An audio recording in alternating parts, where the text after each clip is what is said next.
Hi friends, అందరికీ నమస్తే.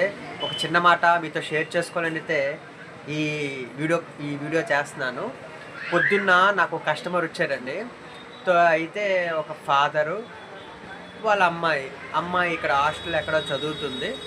So అమ్మాయి ఒకటి కోరుకుందనమాట. ఇలాగ 1 గ్రామ్ జ్యువెలరీ ఉంది కదా, అలాంట్లో ఒక ఐటెం అయితే అమ్మాయికి బాగా నచ్చింది. బట్ రేట్ అయితే చాలా ఎక్కువ. అయితే వాళ్ళ ఫాదరు తాపీ మేస్త్రి, అంటే హౌసెస్ కన్స్ట్రక్షన్ చేస్తారు కదా, అందులో ఒక హెల్పర్, మేస్త్రి కూడా కాదు హెల్పర్. అంటే అతనికి శాలరీ రోజుకి 450, 550 ఈ రేంజ్లో వస్తుంది.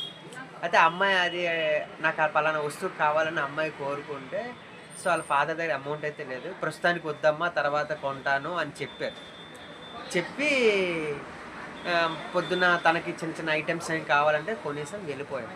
ఈవినింగ్ ఇప్పుడు వచ్చి మరి డబ్బులు అప్పు చేశారో, డబల్ డ్యూటీ చేశారో, కష్టపడ్డారో అయితే నాకు తెలీదు. అమ్మాయి కోరుకున్న వస్తువుని తీసుకువెళ్ళారు. నాకు కొంచెం బాధ అనిపించి, అందులో రూపాయి లాభం ఆశించకుండా నేను కొన్న రేట్ని అతనికైతే ఇచ్చేశాను.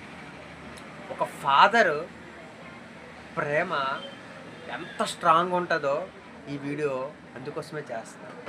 సో తండ్రి ప్రేమ అద్భుతం, అమోఘం.